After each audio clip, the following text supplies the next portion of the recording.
फायदा उठाएंगे और बुरे समय में छोड़कर चले जाएंगे। भरोसा केवल उन्हीं लोगों पर करना चाहिए जो हमारे बुरे समय में, असफलता के समय में हमारे साथ खड़े रहते हैं। लेकिन ऐसे लोग बहुत ही कम होते हैं, पर जिसके पास होते हैं उनकी कद्र करनी चाहिए, उनका अपमान नहीं करना चाहिए। मैंने ये भी सीखा कि कभी किसी के खिलाफ षड्यंत्र नहीं रचना चाहिए, ईमानदारी और धैर्य के साथ काम करना चाहिए और कभी लालच नहीं करना चाहिए। अपना सारा दुख और अनुभव बताने के बाद सबल आंखों में आंसू भरकर गुरु के सामने बैठा रहा। थोड़ी देर बाद गुरु उठे और उस पेड़ के नीचे गड्ढा खोदकर वह घड़ा बाहर निकाला जो सोने के सिक्कों से भरा हुआ था और उसे सबल को दे दिया और कहा, तुम्हारे जीवन में असली दुख आए तब मेरे पास आना। सबल ने गुरु को धन्यवाद दिया और प्रणाम कर वहां से चला गया। उसने उस धन से एक छोटा व्यापार शुरू किया। अब वह एक छोटा व्यापारी बनकर खुश था। अपनी पूरी लगन और ईमानदारी से व्यापार किया।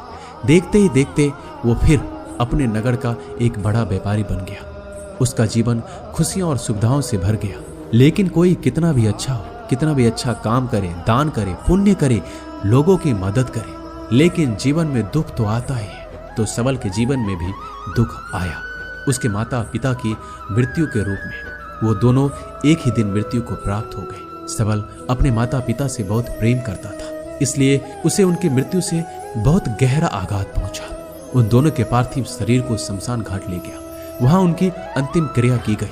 वहां उसने अपने माता पिता के शरीर को जलते हुए देखा तो उसका मन बेचैन हो गया। उसके अंदर बहुत से प्रश्न उठने लगे। वह घर वापस आया तो अपने माता पिता के घर और संपत्ति को देखा जिसके लिए उसके माता पिता हमेशा लड़ते रहते थे। आज वो लावारिस पड़ी है। आज उसकी देखरेख करने के लिए, उसके लिए लड़ने वाले इस दुनिया से चले गए।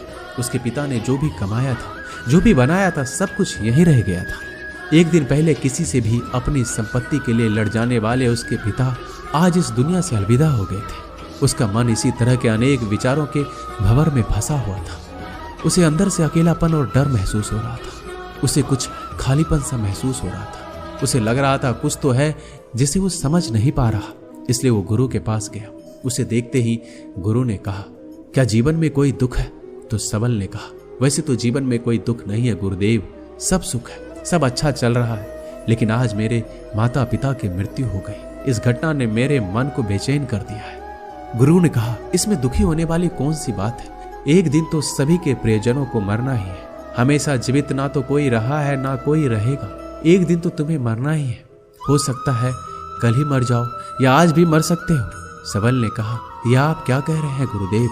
मैं भी मर जाऊंगा, पर मैं तो अभी जवान हूं। गुरु ने कहा, इसी भ्रम में तो सभी जी रहे हैं कि मृत्यु दूसरों को आती है, बुढ़ापा दूसरों को आती है, लेकिन बूढ़ों के सामने ही जवान मर जाते हैं, बच्चे मर जाते हैं। मृत्यु का किसी उम्र से कोई संबंध नहीं, ये तो सबको अपना ग्रास बना लेती है। गुरु की ये बातें सबल के मन में घर कर गई।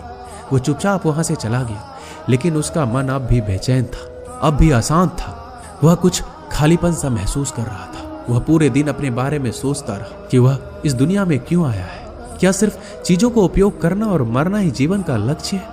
ऐसे बहुत से प्रश्न उसके मन में लगातार उठ रहे थे, लेकिन उसका उत्तर नहीं मिल पा रहा था। उसका दुख दिन प्रतिदिन बढ़ता जा रहा था। कुछ दिनों बाद वह फिर गुरु के पास पहुंचा और बोला, गुरुदेव, मैं बहुत दुखी हूँ। मैं ये नहीं जान पा रहा हूँ कि मैं कौन हूँ, इस दुनिया में क्यों आया हूँ। ये सुनकर गुरु मुस्कुराए और बोले, आज पहली बार तुम्हारे जीवन में सच्चा दुख पैदा हुआ है। क्या है वास्तव